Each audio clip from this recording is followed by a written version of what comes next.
Ya, muy bien, vamos a empezar entonces. Ahora sí, nos vamos a ponernos a compartir la presentación que veníamos revisando el día de ayer. Nuevamente, por favor, les pido si me pueden confirmar que todos estemos observando la pantalla, la presentación, perdón. Se ve, Inge. Muy, gracias, muchas gracias. Pues entonces, acá, hasta el día de ayer, ¿qué es lo que hemos hecho ayer? Ahora sí, vamos a hacer un poquito de resumen. Vamos a recordar que el día de ayer hemos hecho una revisión conceptual de, de lo que significa el concepto de carga, unas definiciones de lo que es nivel freático, hemos definido gradiente hidráulico, pérdidas de carga, y finalmente hemos revisado la definición de presión de poros, ¿verdad? Un concepto bastante importante, les decía, que vamos a manejar mucho. Entonces, ahí hemos encontrado que hay dos ecuaciones principalmente para que podamos utilizar en la determinación de la presión de poros. Una para la zona saturada, una para la zona no saturada, ¿verdad? O la zona badosa o la zona freática, de igual manera. Entonces tenemos ahí esas dos ecuaciones, hay una ligera concepción en algunos datos entre estas ecuaciones, les voy a pedir nuevamente que las revisen a detalle. Eh, entonces, en conclusión, lo que ayer hemos hecho es una revisión netamente conceptual, de conceptos que vamos a utilizar durante el desarrollo de este capítulo. El día de hoy, pues vamos a avanzar y vamos a ya a ver lo que corresponde al flujo en una dimensión o el flujo en una dirección, tal vez, que es lo más correcto, ¿verdad? Entonces, siempre se acostumbra, uno está acostumbrado a ir de lo más sencillo a complicar un poco más, ¿verdad? Como en las matemáticas, empezamos por una suma, luego empezamos a dividirlo aquello, etcétera, ¿verdad? No, es lo mismo. Entonces, en este caso, en este capítulo, se presenta el flujo en una dirección como un caso bastante práctico y un caso simple, en realidad. ¿Ya? Entonces vamos a ver en qué consiste este tipo de flujo. ¿Y qué es lo que nos dice? Pues es sencillo, como habíamos dicho. Por otro lado, hay que puntualizar, dice, este caso de flujo en una dirección, generalmente solo la generamos nosotros, pues vamos a hacer que se produzca este tipo de flujo en laboratorio. Eso hay que tenerlo claro. O sea, si bien también por otro lado a veces uno confunde, dice entonces esto no nos sirve de nada, no, es totalmente falso, sino que generamos este flujo en el laboratorio con el afán de obtener ciertas propiedades que vamos a utilizarlo después en algún caso específico, ¿ya? Si bien idealizamos el caso, pero es muy útil el hacer esto. Entonces, en ese caso, vamos a revisar aquello. Dice, en laboratorio, esto se desarrolla en unos aparatos denominados permeámetros o unos recipientes, ya como uno quiera entenderlo, ¿ya? Pero el nombre técnico es permeámetros. ¿Qué, ¿Qué otra cosa debo saber para entrar y entender el flujo de una dirección? Pues dice lo siguiente, el flujo de una dirección en suelos, generalmente, pues vamos a considerarla que se va a encontrar en esta zona 1, por tanto se va a dar el caso de flujo laminar, un flujo lento. Generalmente no vamos a tener flujo que se encuentre en la zona de 2 de transición o en la zona 3 que corresponde a la turbulento, como en la hidráulica habíamos aprendido, ¿verdad? Entonces, en suelos generalmente el flujo se va a encontrar en este componente. Por tanto, si hacemos una relación entre velocidad y gradiente hidráulico, el que hemos definido anteriormente, pues vamos a tener, dice, un comportamiento lineal hasta llegar a este punto. Por tanto, nuestro flujo laminar va a estar definido por esas características. Bien, Por tanto, ahora vamos a empezar ya para hablar del flujo o del movimiento del agua en el suelo, en los permeámetros, en laboratorio, como queramos entenderlo, pues primero debemos entender el concepto de presión de flujo, porque este concepto de presión de flujo seguramente nos va a ayudar a entender por qué existe el movimiento del agua, ¿ya? Y acá aprovechamos para hablar de este concepto de presión de flujo, aprovechamos de mostrarles algunas fotografías donde se observa un equipo de laboratorio donde se genera este tipo de movimientos. Por ejemplo, acá tenemos, estos son los permeámetros en realidad, de estos aparatos, estos permeámetros, donde uno observa y dice, pues, este equipo está conectado a ciertos conductos, ¿verdad? Hay conductos que me llevan al recipiente externo, y otro, por otro lado, está conectado también a un reservorio, etcétera, ¿verdad? Entonces, es como una red de conexiones acá que nos va a servir para realizar ciertas mediciones. En realidad, este es el equipo completo que se utiliza en laboratorio, ¿verdad? Consta de un reservorio acá, un permeámetro, un recipiente, otro reservorio que se encuentra a otro nivel, obviamente, y adicionalmente, si uno observa por este lado, pues este permeámetro está conectado a unos conductos que van a simular ser en realidad unos piezómetros de los cuales hemos hablado el día de ayer, ¿verdad? Entonces, dice, para tener mejor control del flujo del agua en estos equipos, pues vamos a instalar 3 piezómetros. Se instalan como 3 piezómetros a 3 niveles distintos. Y cada uno de estos niveles está relacionado con estos piezómetros pequeños de acá. Ya esa es más o menos la concepción general o la disposición general de estos equipos. Acá vemos con mucho más detalle el permeámetro, el equipo que hemos dicho que vamos a utilizar. Estos son los permeámetros. Generalmente tienen una sección transversal de este tipo o tienen un diámetro específico, estándar, que oscila entre los 4 pulgadas, 6 pulgadas, etcétera, dependiendo del tipo de material que uno va a estudiar. Acá uno observa las conexiones que habíamos hablado, que van a ir a cada piezómetro instalado. Este otro conducto seguramente estará conectado a un reservorio externo y este otro conducto a un reservorio que va a estar elevado. Esa es la descripción general que puedo hacer.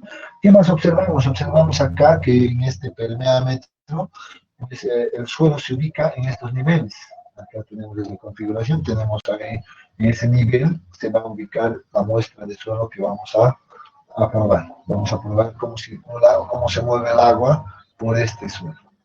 ¿Ya? Y noten que entre ese nivel y estos niveles, pues siempre se coloca una especie de filtros. Acá tenemos unos filtros que son colocados de material seleccionado. Generalmente son gravillas que se colocan acá con el afán de que el agua no venga y destroce a nuestra muestra o genere algún cambio en su estructura.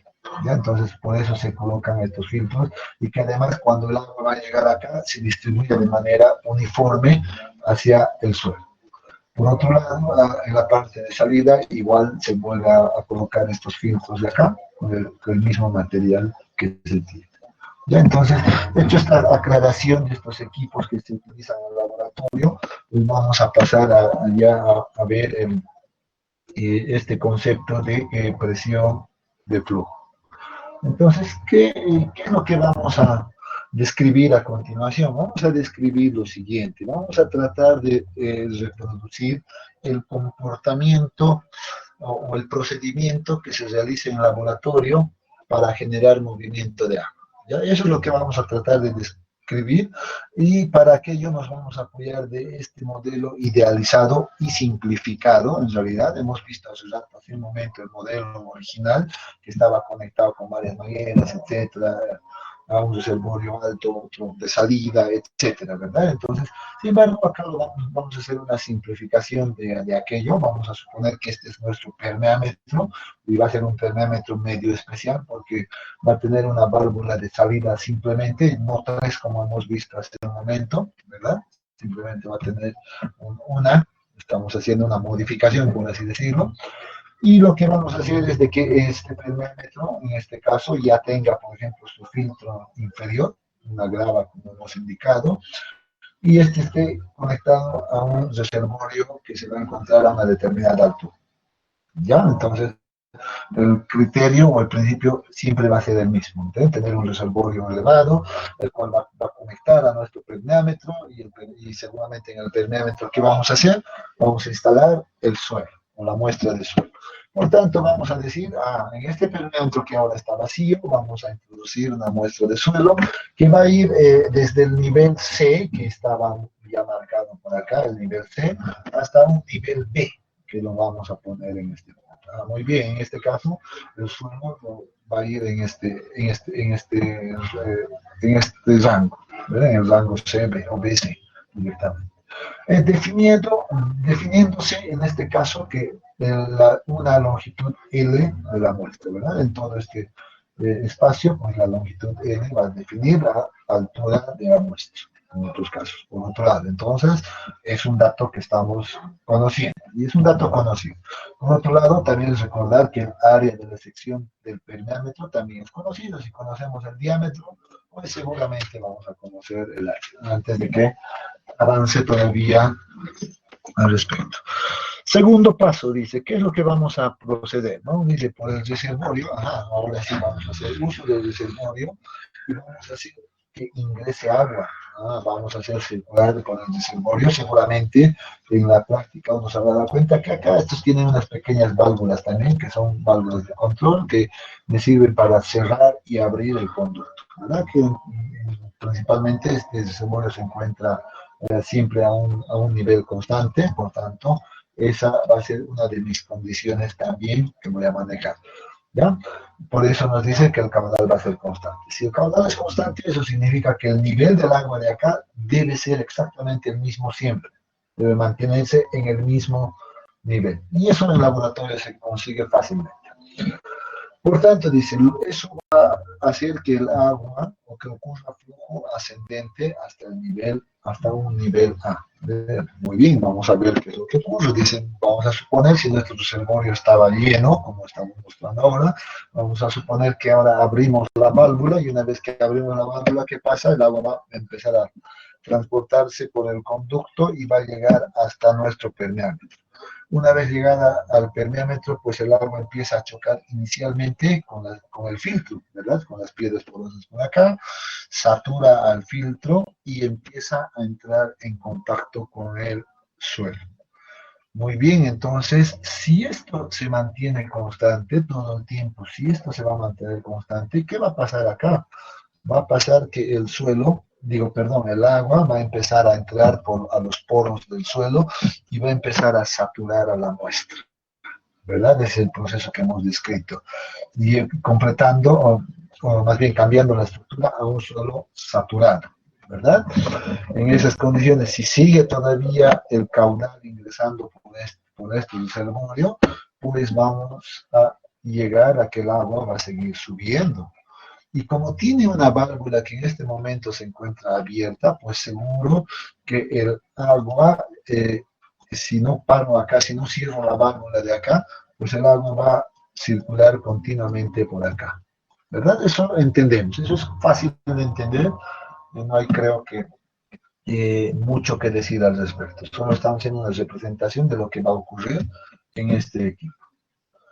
Muy bien, entonces el agua puede en todo momento va a ir circulando. Pero acá se va a marcar, dependiendo de la posición de esta válvula, pues vemos que se va a marcar una determinada altura H que ya que se está generando acá, ¿verdad? Una carga generada por el agua. Seguro que esta agua va a estar generando una determinada carga. Muy bien, vamos a ir viendo qué ocurre más. Muy bien, dice, el flujo que se está produciendo ahora a través de este sistema va a generar o va a producir, como nos dice acá, una presión sobre las partículas del suelo. Es lógico, hemos dicho que a través del filtro esto empieza a entrar en contacto por acá, en toda la sección transversal del suelo, del permeámetro, perdón, ¿verdad?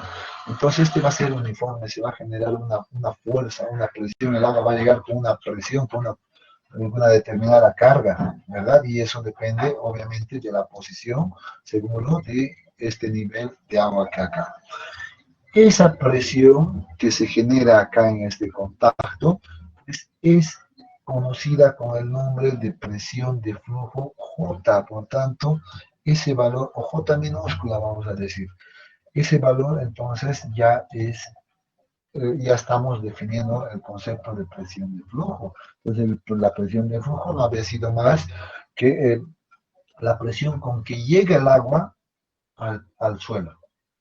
¿Ya? Entonces, y dice esto, la magnitud en realidad de esta presión J, pues va a depender de la altura de carga HS, que es HS, pues es esta altura de carga, o la diferencia de niveles de agua que estamos teniendo en este momento. En este momento tenemos un nivel de agua de acá, porque la válvula está abierta y el agua está circulando. Por tanto, si tenemos esa diferencia, en otras palabras, nos damos cuenta por las definiciones realizadas el día de ayer, pues no había sido más que una pérdida de carga.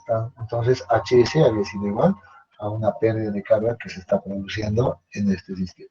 Noten que estamos ya introduciendo los conceptos que hemos definido el día de ayer, ¿verdad? Como el concepto de pérdida de carga, que por definición lo habíamos colocado de esa manera, delta H.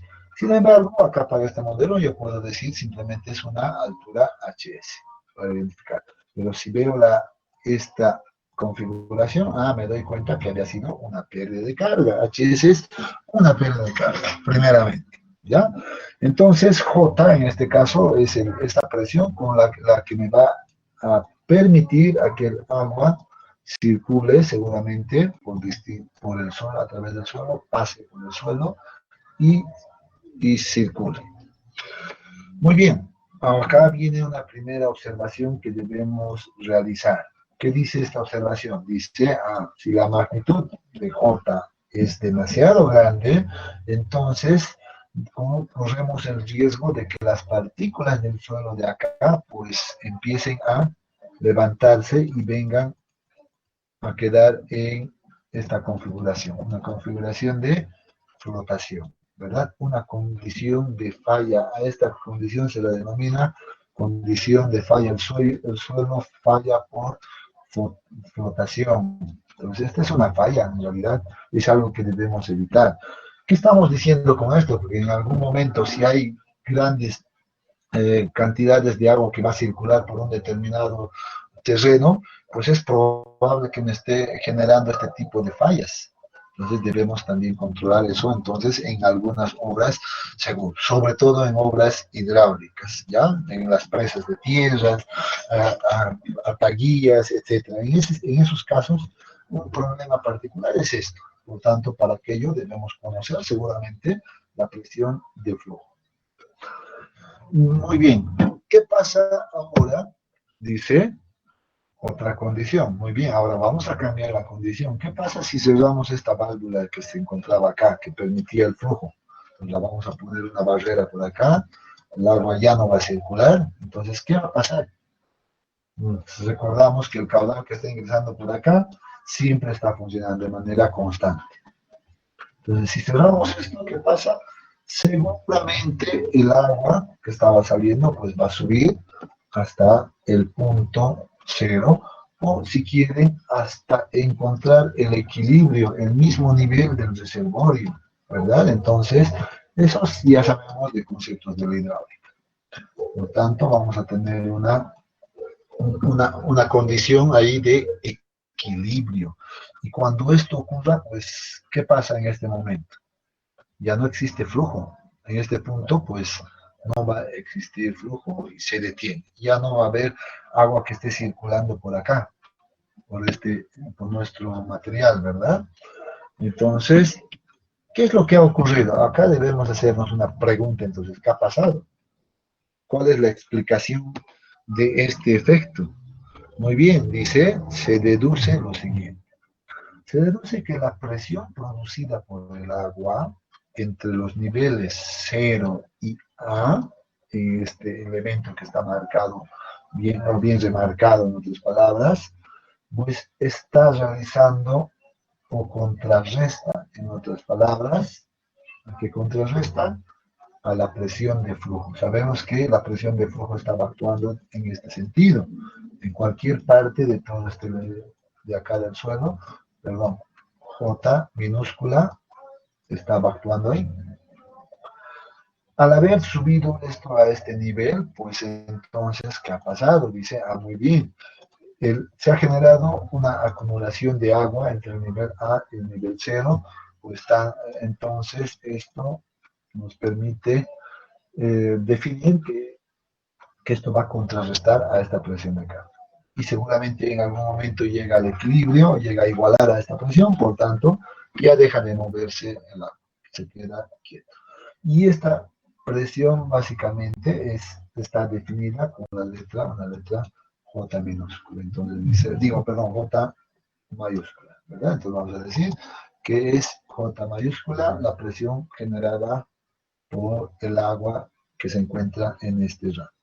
Sin embargo, dice, este valor de J está definido como la fuerza del agua. Obviamente, acá teníamos esa fuerza del agua acá, o como peso del agua tal vez sería mejor, ¿verdad? Peso del agua dividido entre el área. Entonces, ese es el efecto que ha ocurrido para que deje de circular agua. Así estés ingresando a caudal constante de acá, pues si llega a este nivel ya no hay movimiento. Muy bien, ahora vamos a decir que este valor de J mayúscula es la presión ejercida por el agua en este elemento. Bien, de acá, este hecho que acabamos de ver, pues nos va a servir para llegar a ciertas conclusiones. Muy bien, primera cosa que debemos apuntar. Dice, como el caudal es constante, o sea, este caudal que hemos ingresado por este reservorio es constante en todo momento, ¿verdad? Todo el tiempo ha estado constante, pues entonces dice la presión de flujo que se genera por acá también es constante, y eso va a ser constante en todo este rango de C a B, con los niveles B a C. ¿Ya? Pues dice va a ser constante en C y B. Por tanto, dice el valor de la presión de flujo por unidad de volumen puede ser definida como la relación de la presión ejercida por el agua en este nivel, J mayúscula, y dividido entre la longitud L que representa al suelo. Muy bien, entonces esta ecuación seguramente pues puedo yo seguro desarrollarlo todavía. ¿Quién recuerda cuánto era J? Pues J era igual al peso del agua, ¿verdad? O la fuerza del agua dividido entre el área, ¿verdad? Y esto seguramente ahora lo multiplicamos por L.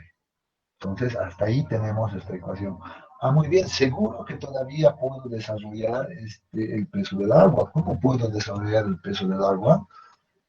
Fácil, ¿verdad? La puedo relacionar seguramente con el peso unitario del agua. El peso unitario del agua es igual al peso del agua dividido entre el volumen que ocupa el agua. Muy bien, despejando de esto, pues seguro ahora yo puedo llegar a que esta ecuación va a ser igual al peso unitario del agua, ¿verdad? El peso va a estar representado por el peso unitario del agua y esto multiplicado por el volumen que ocupa el agua. En este caso, ¿cuál es ese volumen? Seguramente el área de la sección transversal, ¿verdad? Que es conocido, y esto multiplicado por la altura, y la altura es HS para nuestro caso. HS. Muy bien, si esto ahora lo dividimos entre esto, por L, pues vemos que A se nos elimina por este lado y nos queda simplemente que la presión de flujo había sido igual al peso unitario del agua multiplicado por HS dividido entre L. Nuevamente acá entran las definiciones de los conceptos que realizamos. Que he dicho hace un momento que era HS, pues era una pérdida de carga, ¿verdad? Hace un momento había definido eso. Así es una pérdida de carga, digo, pérdida de carga sobre la longitud. ¿Dónde se produce esa pérdida? ¿Qué es esto? ¿Qué es? Esto es el concepto de gradiente hidráulico. Entonces, la magnitud de la presión de flujo J minúscula no había sido más que el resultado de multiplicar el peso unitario del agua, multiplicar por el gradiente hidráulico del sistema, y ahí tengo el nivel de control que voy a realizar en cualquier momento. Aquí tenemos esa primera ecuación bien definida. ¿Ya? Entonces, de esa manera, definimos el concepto de presión de flujo. Ahora debemos entender que el cálculo de la presión de flujo había sido pues simple, lo hemos demostrado, hemos visto ahora, para eso nos hemos apoyado en este modelo. Lo único que debemos conocer es el gradiente hidráulico. Por tanto, este concepto de presión de flujo yo lo puedo llevar a cualquier modelo, ¿verdad? Puedo obtener un modelo ahora, seguramente inclinado, un permeámetro de este tipo inclinado. Muy bien. ¿Qué necesito conocer? Simplemente necesito conocer el gradiente hidráulico para esta configuración. Lo multiplico por el peso unitario del agua y voy a obtener la magnitud de la presión de flujo que se va a generar acá, para cualquier configuración. Entonces, ahí viene la importancia de entender el concepto correcto de gradiente hidráulico. Muy bien, vamos a borrar ahora todo esto y nos vamos a... ups, es complicado borrar todo esto. Vamos a avanzar. Mejor, ¿ya? Aprovechando ahora lo que hemos, ya una vez definido ese concepto de presión de flujo, pues vamos a aprovechar este mismo modelo que ya hemos analizado y vamos a definir otro concepto importante. Y este sí es muy importante para temas de verificación, que corresponde al gradiente hidráulico crítico. ¿Qué entendemos por gradiente hidráulico crítico? Bueno, ayer ya hemos definido el concepto de gradiente hidráulico, pero ahora vamos a saber qué es este concepto de crítico. ¿Qué nos dice por definición? Dice el gradiente hidráulico crítico es el máximo valor de gradiente hidráulico que el suelo puede tolerar antes que las partículas queden en suspensión. Muy bien. Hace un momento habíamos hablado de una condición de falla, ¿verdad?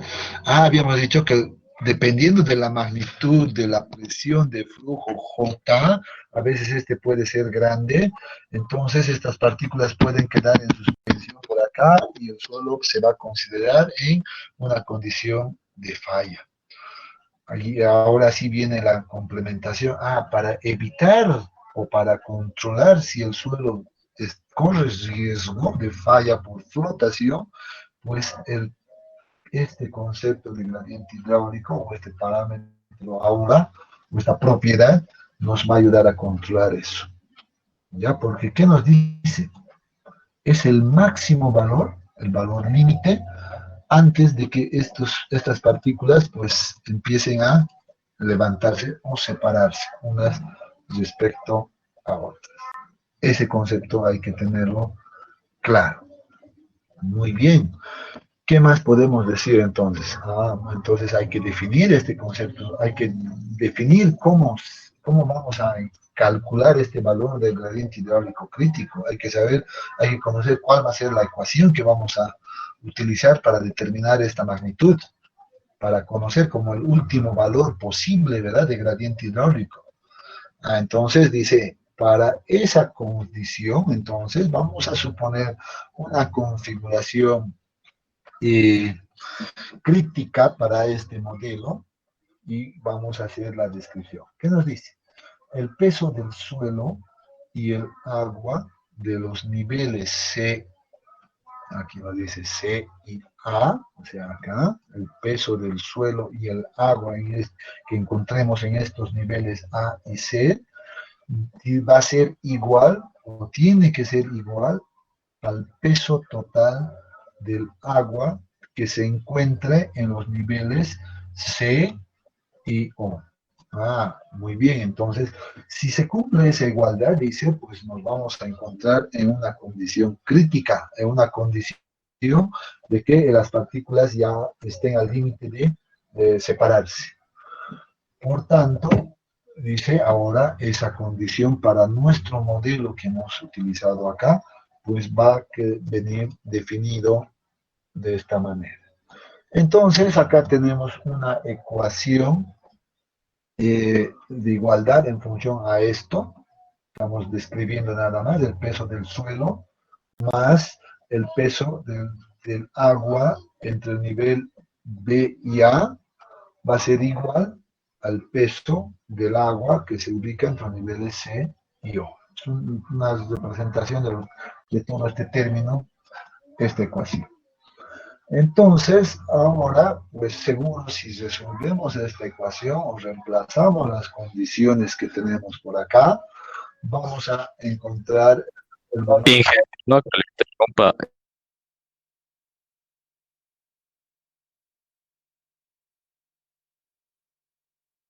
No se ve, disculpe, ingeniero. Ah, ya, no están viendo esto, qué raro. Ah, muy bien, a ver, voy a reescribirlo entonces. Gracias por avisarme que, ¿ya?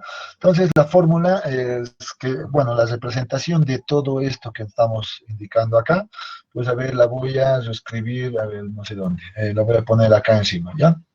La voy a poner como entonces el peso del suelo, no sé dónde, no tengo mucho espacio. Voy a utilizar todo esto, ¿ya? Acá, peso del suelo, más el peso del agua, nos dice, ¿en qué niveles? En los niveles B y A. B-A. Todo esto debe ser igual, dice, al peso del agua que se va a encontrar en los niveles C0. Esa es la ecuación que es raro que no se vea por algún motivo, seguramente, que no se ve. Ya, pero bien, entonces esta es la ecuación. Ahora lo que correspondería seguro es resolver esta ecuación. Y si analizamos esta ecuación, pues dice, el peso del suelo, debemos entender que estamos hablando de este estrato, pues la vamos a relacionar ¿con qué? Con el peso unitario, en este caso, saturado, ¿verdad? Porque sabemos que está saturado este elemento. Entonces vamos a decir, muy bien, el peso del suelo, entonces acá pues vamos a describir, que nos dice acá, va a ser igual a ¿qué? Al peso unitario del agua, ¿verdad? Multiplicado por, perdón, no es peso unitario del agua, acá estoy cometiendo un error. Estamos hablando del suelo. Estamos hablando del suelo.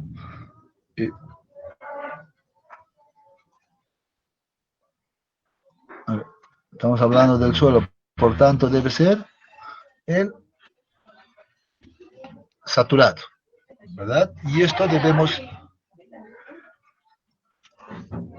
debemos multiplicarlo, ¿por qué? Por el volumen. En este caso, el volumen va a ser igual a ¿qué? Al área, obviamente. El área, y esto multiplicado por la altura, en este caso, L. Entonces ahí tenemos ya la primera ecuación. La primera componente, por ejemplo. Si ahora hablamos del segundo componente, pues va a ser igual al peso unitario, este valor de acá que va a ser igual al peso del agua entre los niveles B y A, pues va a ser igual al peso unitario del agua multiplicado por el volumen, que va a ser igual al área, por, en este caso, ¿cuál es ese volumen? O esta altura, H, ¿verdad? Por H. Entonces ya tenemos ahí la descripción. Finalmente nos tocaría ver esta componente que es igual al peso del agua entre los niveles C0, que va a ser igual a ¿qué?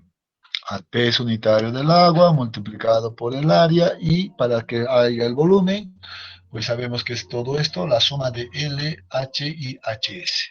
Entonces acá L más H más HS.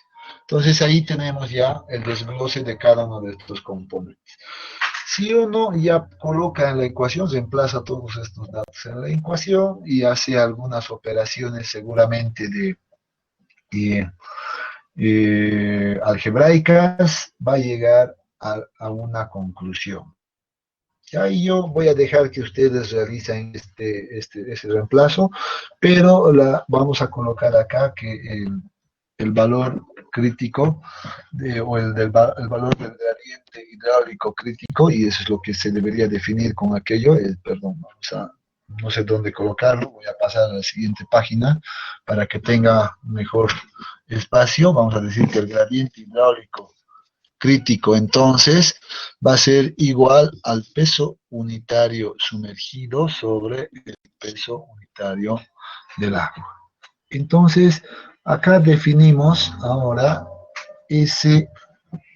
esta propiedad de gradiente hidráulico crítico, ¿ya? Entonces, todos ustedes van a tener la tarea de demostrar esta ecuación con los datos que hemos visto anteriormente, con lo que hemos desglosado. ¿Listo? ¿Queda claro esto, jóvenes?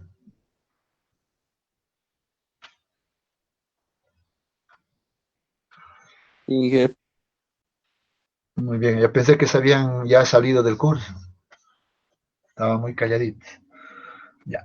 Ahora sí, vamos a complementar y cerrar este concepto de gradiente hidráulico crítico y el concepto de presión de flujo que hemos introducido hace un momento, y vamos a indicar lo siguiente. Les había dicho que este es muy importante, que me va a servir para controlar si mi suelo se va a encontrar en una condición de falla o no se encuentra en una condición de falla. ¿Cómo hago aquello? Pues simplemente debemos comparar los valores de gradiente hidráulico crítico que yo encuentre para cualquier valor. ¿Con qué la voy a comparar? La voy a comparar con el gradiente hidráulico del sistema que yo he encontrado, ¿verdad?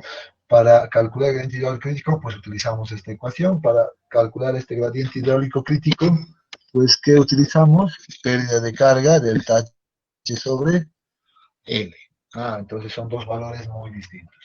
Les decía, perdón, esto está por demás de momento, esto no es una igualdad, sino que debemos comparar estos dos valores. ¿Qué pasa? A ver, vamos a darnos cuenta rápidamente. ¿Qué pasa si este valor del gradiente hidráulico crítico es menor al gradiente hidráulico del sistema? ¿Qué ocurrirá?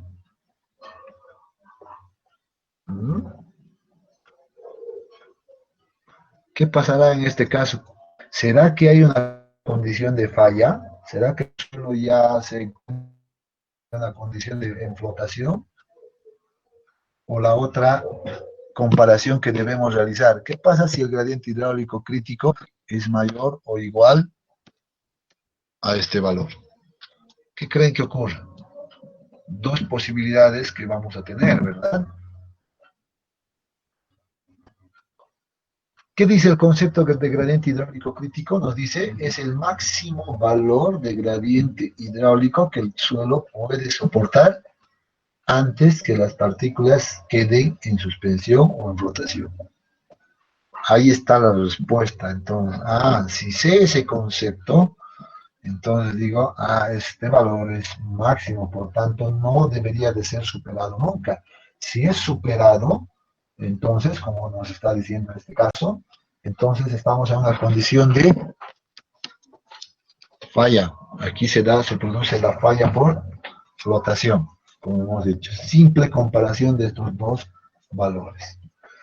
Por otro lado, digo, si el gradiente hidráulico crítico que determinado es mayor o igual inclusive, porque este es el valor límite, entonces digo, en una condición, pues no está en una condición de falla, puedo decir que el suelo está en una condición estable, segura, si quieren. Ahí está la conclusión. Vean qué tan importante había sido esto, ¿no? Muy interesante. Parece no tener mucha importancia estos dos valorcitos tan simples que hemos definido entre el día de ayer y el día de hoy que acabamos de definir, pues nos está dando una información, pero enorme. Nos va a ayudar en algún momento a entrar en estas condiciones. Y hemos visto que son ecuaciones súper simples, fáciles de determinar. Muy bien, con esto vamos a concluir este primer apartado de gradiente hidráulico y presión de flujo. Muy bien, realizada esta introducción, entonces, ahora pues vamos a definir y nos vamos a poner hablar de lo que significa el flujo en una dirección. Ya concluir esta primera etapa. Ahora, muy bien, debemos hablar de algo también importante ahora. Ahora, dice, después de haber observado el procedimiento de flujo en un permeámetro, pues dice, hay que definir alguna condición. Y acá viene la famosa ley de Darcy. Famosa digo porque la ley de Darcy pues, es muy importante porque nos va a ayudar a determinar la cantidad de agua que pasa a través de un determinado suelo en los permeámetros, ¿verdad? Nos va a ayudar a determinar qué cantidad de agua circula por el suelo, en otras palabras. Y además debo aclarar que la ley de Darcy es la que gobierna al movimiento o flujo en una dirección. ¿Qué es lo que podemos rescatar de este concepto? Dice Darcy, pues nos propone su ecuación, obviamente en función a muchas pruebas que ha realizado en permeámetros de laboratorio con suelos inicialmente arenosos. Ya, entonces es lo que dice, este autor realizó varios experimentos para estudiar las propiedades del flujo de agua en el suelo. Por tanto, dice este autor, lo que ha realizado ha hecho variar la longitud L de la muestra, seguramente menor proporción, mayor, etcétera, debió realizar muchas pruebas de estas, y por otro lado, también las alturas pisométricas H3, definidas en este caso por este nivel, H3, y H4, que se observa acá el nivel exterior. Nuevamente, este es un modelo simplificado. Si uno recuerda la primera fotografía que hemos visto, sabemos que este reservorio seguro se va a encontrar en otro lugar, un lugar muy apartado, y este reservorio de acá simplemente está conectado en otro punto, ¿verdad? Solo que debemos entender que es una simplificación de ese modelo. Bien, realizando ese trabajo, dice Darcy, lo que nos hace, observa y empieza a notar ciertas cosas, y nos dice, para todas las variaciones, para todas las variaciones de N o alturas piezométricas, dice, lo que hace es medir el caudal desplazado y encuentra que el caudal, pues, era proporcional a la relación H3 menos H4 sobre L, por tanto, pues propone que el caudal debe ser igual a una constante K multiplicado por esta relación H3 menos H4 sobre L, y esto multiplicamos por A para tener las unidades correctas, que sería la sección transversal del permeámetro, nuevamente conocido. Revisando estos dos niveles de este nivel y este otro nivel, pues encontramos que eso no es más que una pérdida de carga, por tanto, pérdida de carga sobre la longitud donde se produce esa pérdida, pues se tiene que ese es igual al gradiente hidráulico. Y de aquí tenemos esta famosa ecuación simple y sencilla que corresponde a la ley de Darcy. Por tanto, la ley de Darcy está representada por esta ecuación, que es igual, dice, el caudal va a ser igual a una constante K multiplicada por el gradiente hidráulico del sistema y multiplicado por la sección transversal por donde circula este caudal. Muy bien, ahora yo recomiendo, y les recomiendo a todos, que se memoricen esta ecuación, la tengan presente porque vamos a utilizarlo mucho en este capítulo. ¿Ya? Hay que tener presente ese detalle. Sin embargo, hice algunas observaciones adicionales, pues para darle validez a esa ecuación, a la ley de Darcy. En realidad, pues dice, pues podemos nuevamente recurrir a lo que habíamos aprendido en hidráulica 1, y era el número de Reynolds, ¿verdad? Si uno recuerda, pues nuevamente acá uno puede recurrir a aquello, y con ayuda de este abaco, pues va a definir en dónde se encuentra. ¿Dónde nos encontramos? ¿Dónde es válido esta ley de Darcy? Dice Darcy, pues va a ser válido simplemente en esta zona, cuando tengamos flujo laminar en suelos. Por tanto, de aquí noten que está definiéndose también otra nueva ecuación. Muy bien, dice, si va a ser flujo laminar, dice la velocidad de desplazamiento, la velocidad de descarga, va a ser igual a la constante K multiplicado por el gradiente hidráulico. Muy bien, entonces acá nos está presentando una ecuación adicional.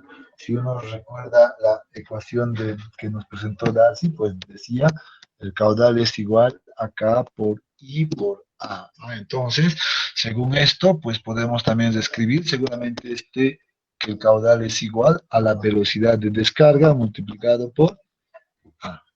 Simplemente para aclarar aquello. Entonces, la validez de la ley de Darcy se proporciona o es válida en esta zona, no en estas otras zonas que tienen por acá.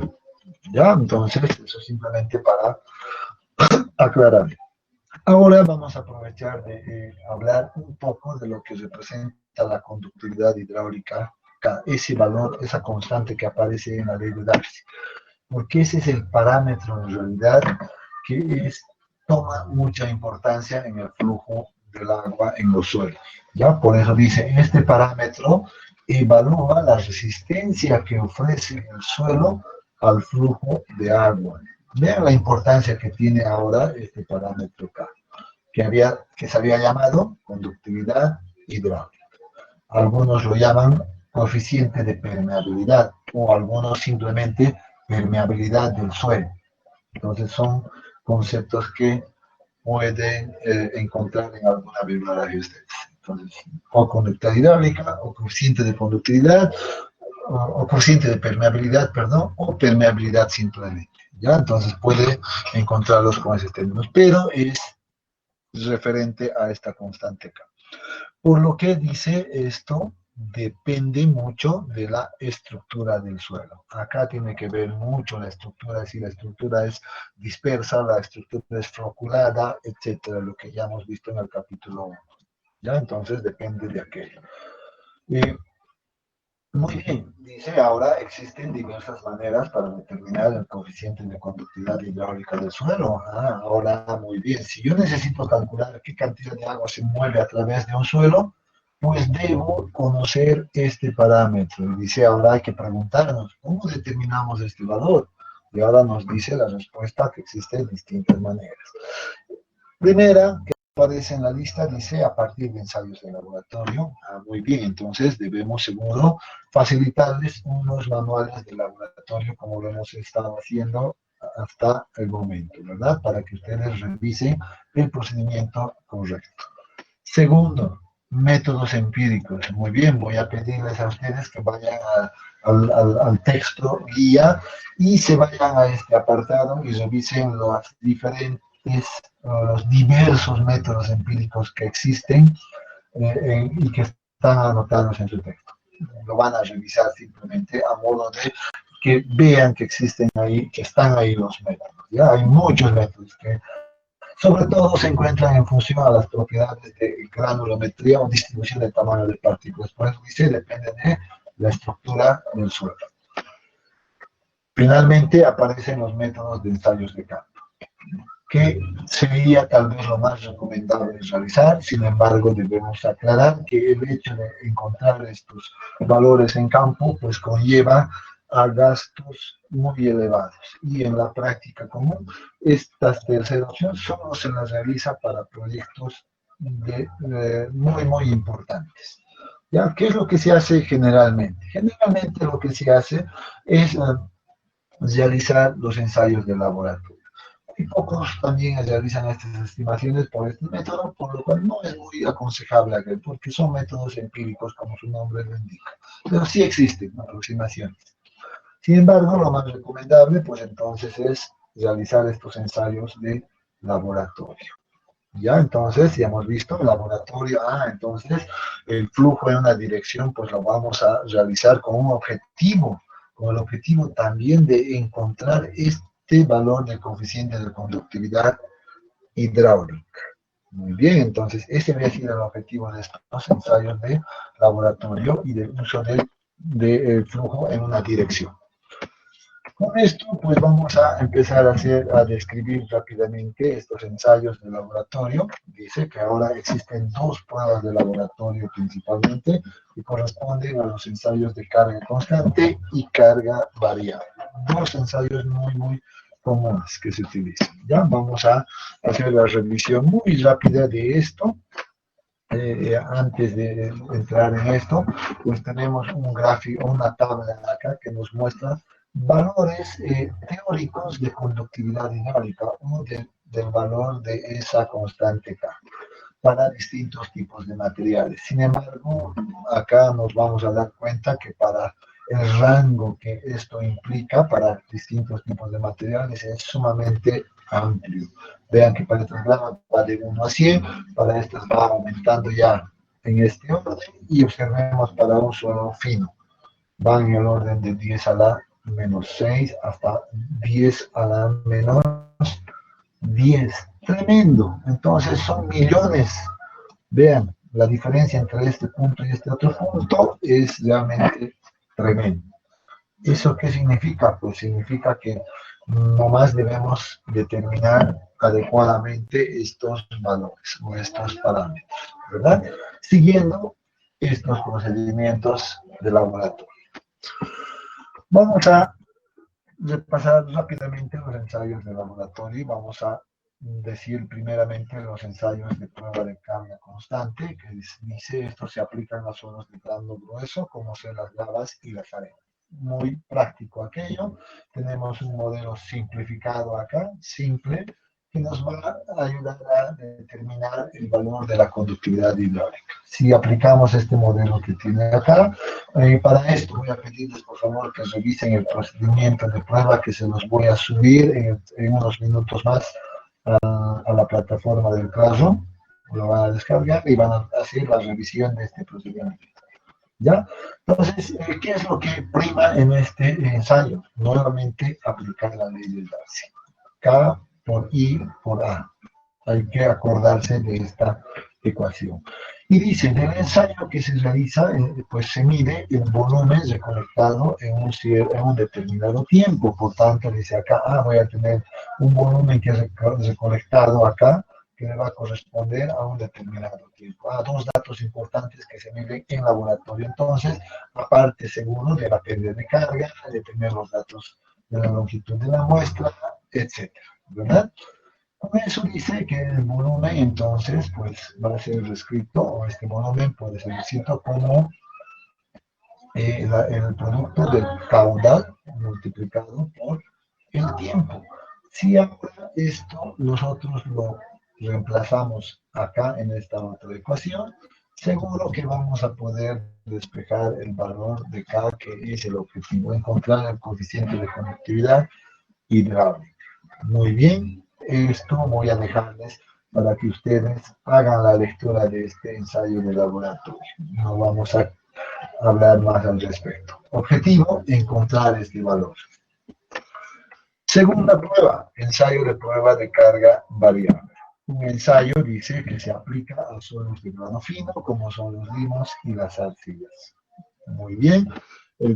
Obviamente el procedimiento sufre algunos cambios en su configuración, pues acá debemos de hablar ya de dos componentes, una parte del suelo y un flujo que se va a dar a través de una bureta, un elemento mucho más delgado, nuevamente.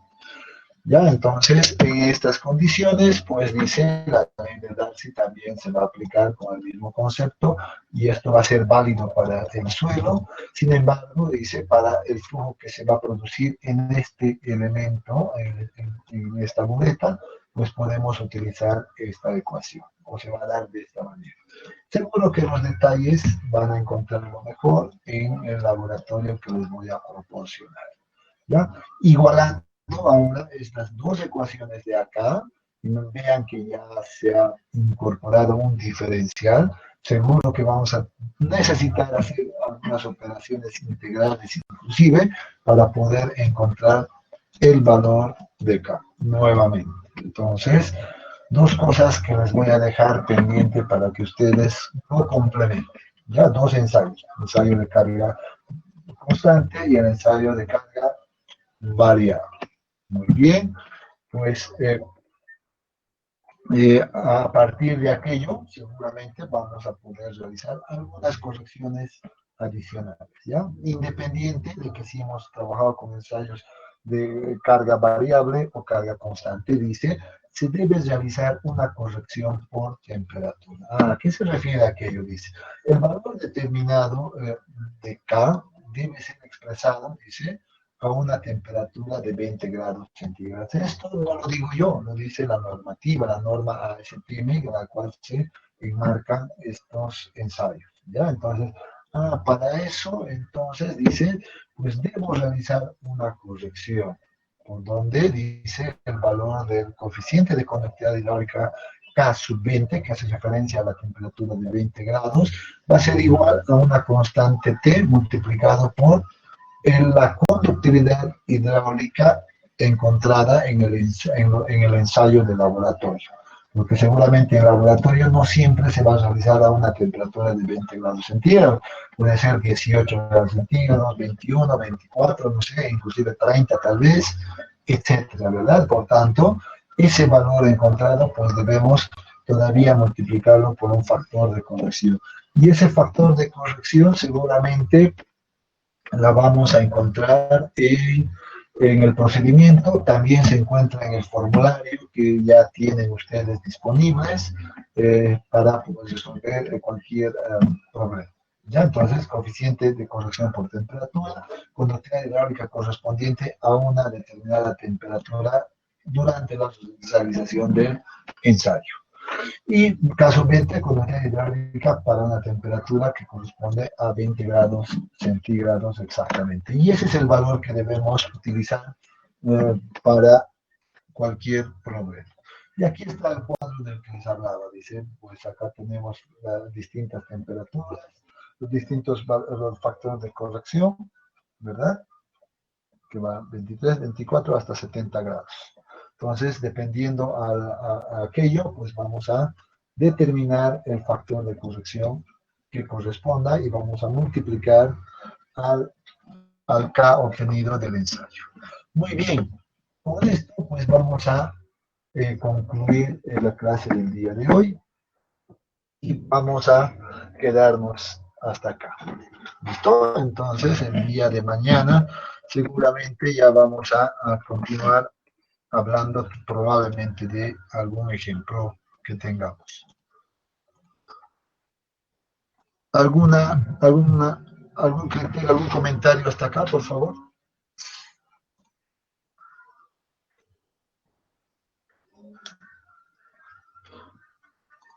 Si no hay ninguna pregunta, pues vamos a concluir la clase del día de hoy y mañana estaríamos continuando. Muy bien, entonces hasta mañana, jóvenes. Que tengan buenas noches.